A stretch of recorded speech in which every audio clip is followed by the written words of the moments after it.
Haleluya, puji Tuhan. Kita bersyukur, terima kasih kepada Tuhan Yesus Kristus. Hanya oleh kasih kemurahan Tuhan, kita boleh lagi ketemu dalam program Calvary Ministry. Pada saat ini, kita akan belajar dari firman Tuhan tentang ujian dan pencobaan. Kita akan melihat dari firman Tuhan ini tentang bagaimana ujian itu bisa berubah menjadi pencobaan. Puji Tuhan. Fakta menunjukkan bahwa kita yang sudah menjadi anak-anak Tuhan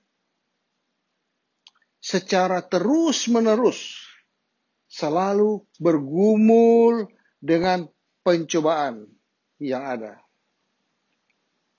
Iblis datang menggoda kita.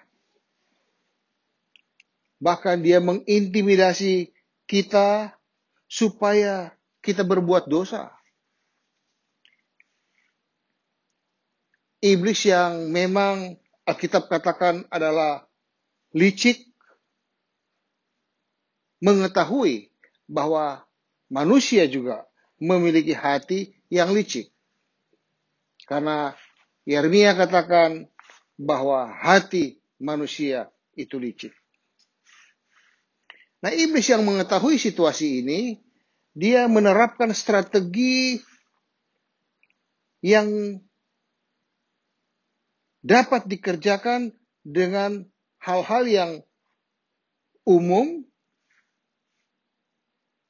bahkan sama seperti apa yang dia lakukan terhadap Hawa, sehingga Hawa bisa jatuh dalam dosa.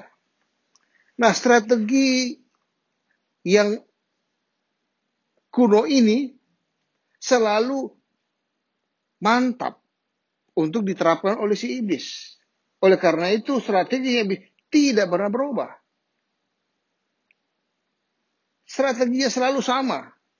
Dan memang buktinya, kalau kita melihat kenyataan, ada banyak pendeta-pendeta, pemimpin-pemimpin gereja, bahkan penginjil-penginjil televisi yang jatuh dalam dosa alias kalah dalam pertempuran rohani dengan roh-roh jahat yang dipakai oleh si iblis.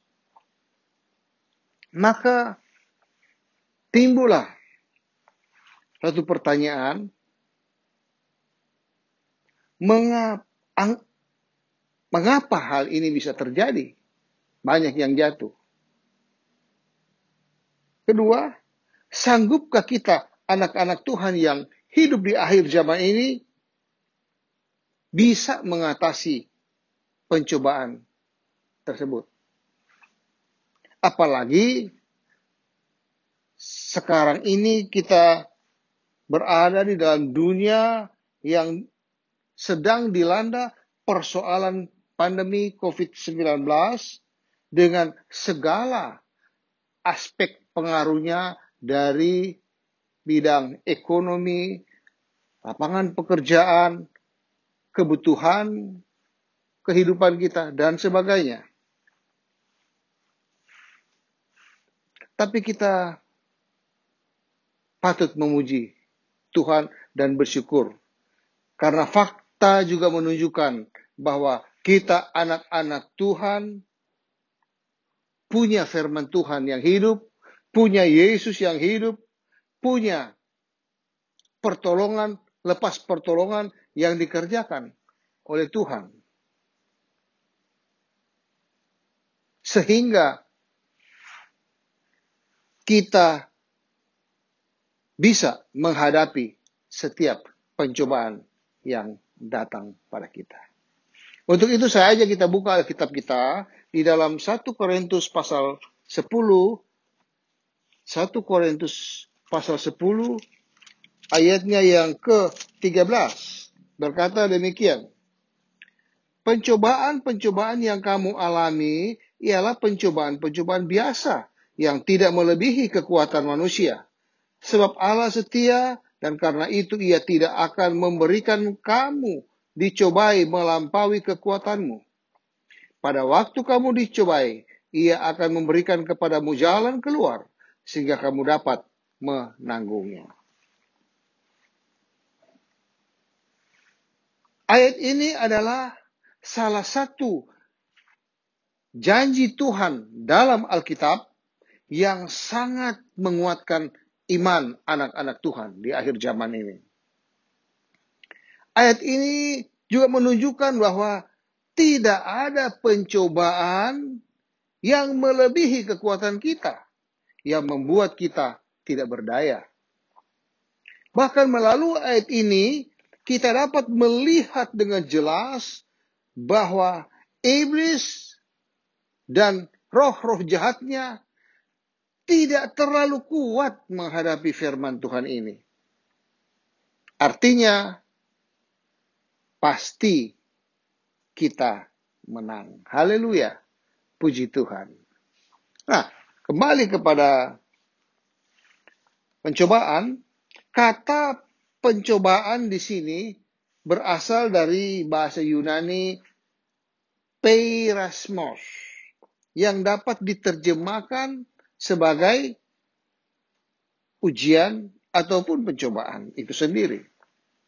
Nah, dari sini kata ujian dan pencobaan ini merupakan dua aspek dari hal yang sama.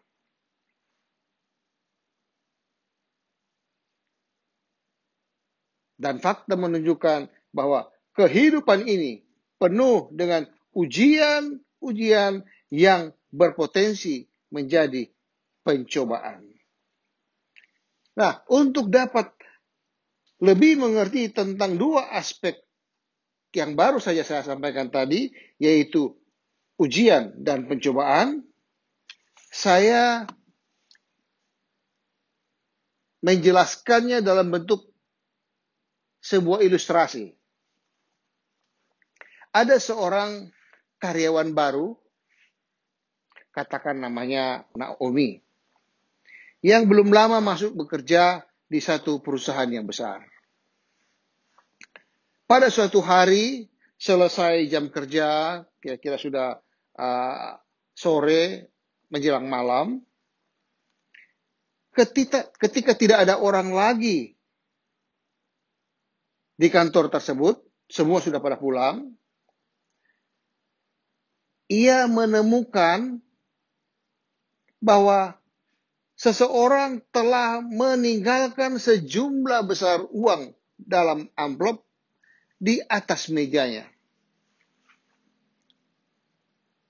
Ketika dia sedang siap-siap untuk pulang, dia membenah-benah meja kerjanya, ternyata ada amplop isinya sejumlah uang.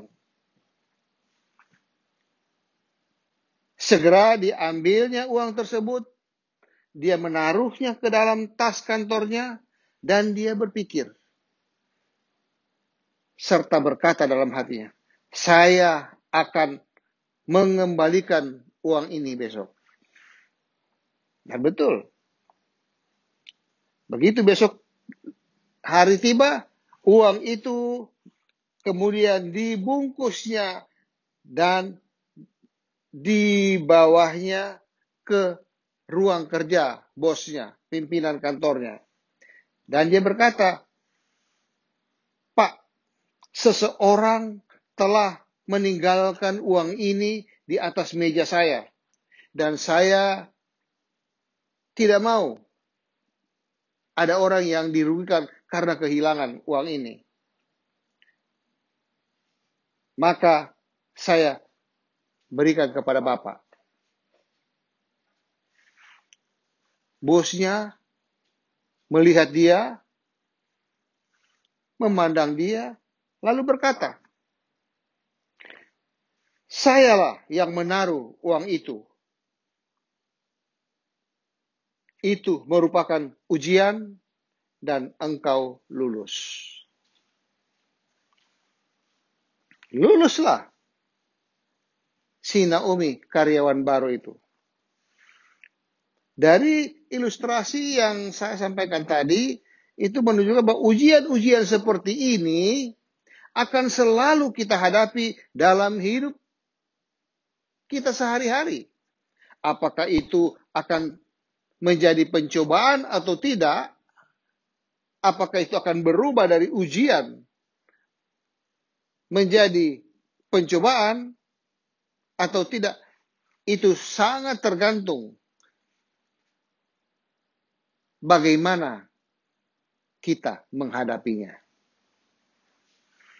Jikalau si Naomi tadi membawa pulang ke rumahnya uang tersebut, lalu menghitung uang tersebut, serta ingin memilikinya dengan dia berkata, kan gak ada orang yang tahu.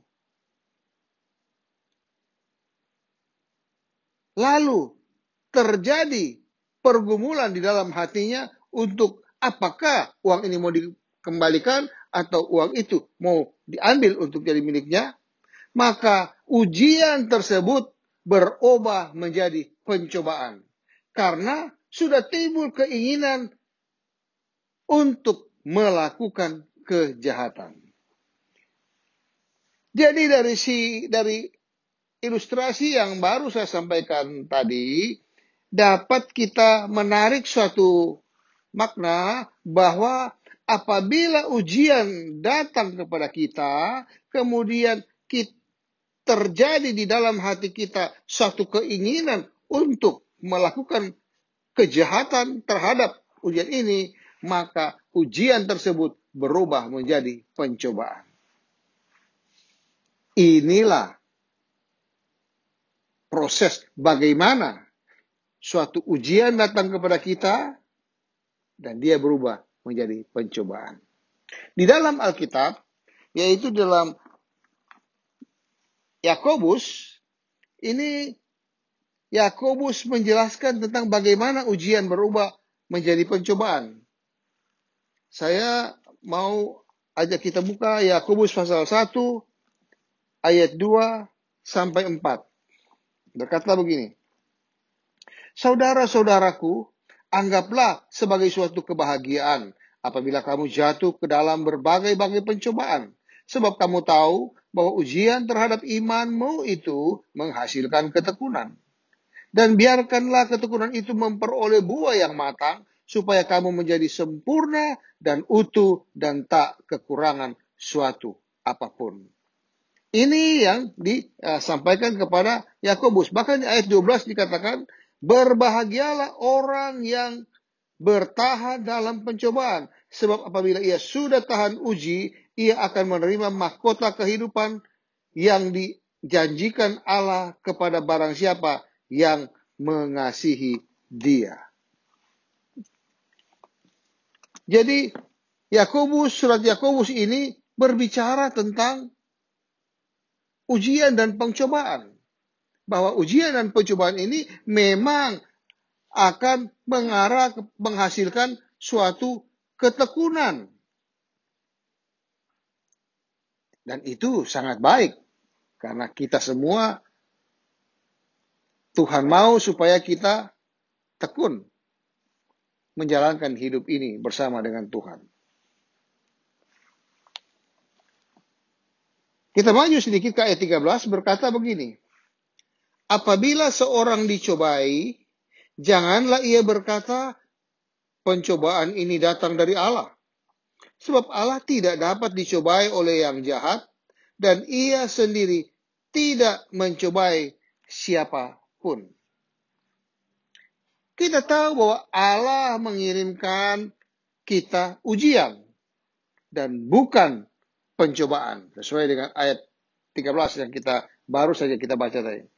Jadi Allah tidak bertanggung jawab terhadap segala keinginan kita untuk melakukan kejahatan. Ketika ujian datang, kemudian timbul keinginan yang jahat dalam hidup kita, maka ujian itu berubah menjadi pencobaan. Nah, setelah dia menjadi pencobaan, Allah tidak bertanggung jawab terhadap pencobaan tersebut. Sebab tiap-tiap orang, kata Yakobus pasal 1 ayat 14, kita maju dikit dari 13 ke 14 dan 15, berkata begini. Tetapi tiap-tiap orang dicobai oleh keinginannya sendiri karena ia diseret dan dipikat olehnya. Ini dicobai oleh keinginannya sendiri. Ada satu keinginan yang tidak sesuai firman Tuhan di dalam hidupnya, sehingga ujian yang diberikan oleh Allah untuk menghasilkan iman yang lebih baik, iman yang makin kuat, makin besar, makin bertumbuh, justru karena adanya keinginan sendiri dalam kehidupan kita, maka keinginan kita itu yang jahat itulah menyeret ujian itu menjadi pencobaan. Bahkan di ayatnya 15 katakan, apabila keinginan itu telah dibuahi, ia melahirkan dosa, dan apabila dosa itu sudah matang, ia melahirkan maut. Di sinilah tujuan Allah mengizinkan kita, mengirimkan kita ujian, supaya kita imannya maju. Supaya iman kita kuat ketika menghadapi tantangan-tantangan yang baru yang lebih kuat. Tetapi gara-gara punya keinginan di dalam hati kita, dia menyeret dan dipikat oleh keinginan tersebut, maka berubahlah ujian itu menjadi pencobaan. Dan pencobaan ini kalau kita tidak bisa atasi, maka dia kalau sudah berbuah, hasilnya dosa dan ujung-ujungnya maut.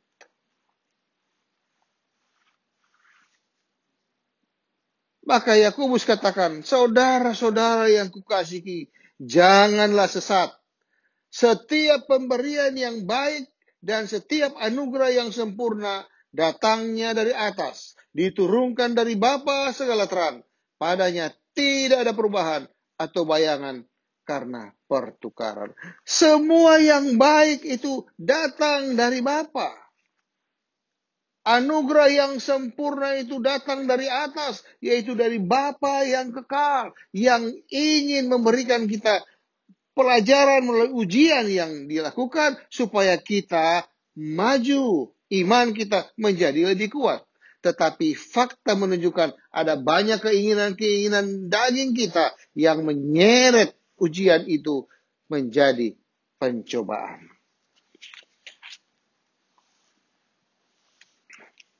Maka dengan kita mengerti bagaimana pencobaan datang kepada kita, maka kita dapat mengantisipasi dan menghadapinya dengan kekuatan dari firman Allah dan Roh Kudus. Kita bisa mengantisipasi pencobaan ini karena apa? Karena kita mengerti proses terjadinya dari ujian menjadi pencobaan. Sebagai anak Tuhan, kita harus mengalami ujian supaya kita naik tingkat dalam beriman kepada Yesus. Tetapi kalau diseret oleh keinginan daging kita, maka dia akan menjadi pencobaan. Nah, dengan kita mengerti ini, maka kita dapat mengantisipasinya dengan kekuatan firman Allah dan Roh Kudus. Pencobaan datang pada saat kita menghadapi ujian dengan cara yang salah. Itulah kira-kira anunya. Jadi pencobaan datang kepada kita karena yaitu pada saat kita menghadapi ujian dengan cara yang salah. Juga karena kita menghadapi dengan nafsu diri sendiri, keinginan nafsu diri sendiri. Jadi sangat pentinglah bagi kita, anak-anak Tuhan yang hidup di akhir zaman ini, untuk belajar firman Tuhan tentang bagaimana menghadapi ujian-ujian dengan sikap yang benar. Menghadapi ujian-ujian yang datang kepada kita dengan sikap yang benar. Ini penting.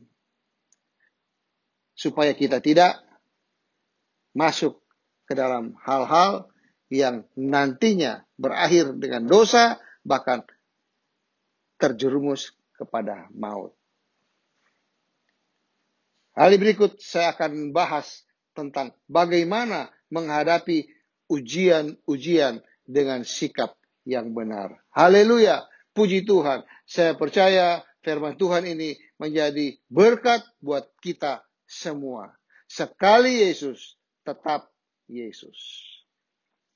Saudara-saudara yang dikasihi Tuhan, setelah saudara mendengar dan mengikuti pelajaran firman Tuhan melalui video ini, lalu saudara-saudara mempunyai pertanyaan-pertanyaan yang perlu disampaikan berkaitan dengan topik yang baru saja didengar, maka pertanyaan-pertanyaan saudara tersebut dapat disampaikan melalui kolom komen yang ada di bagian bawah YouTube ini. Tuhan Yesus memberkati. Sekali Yesus, tetap Yesus.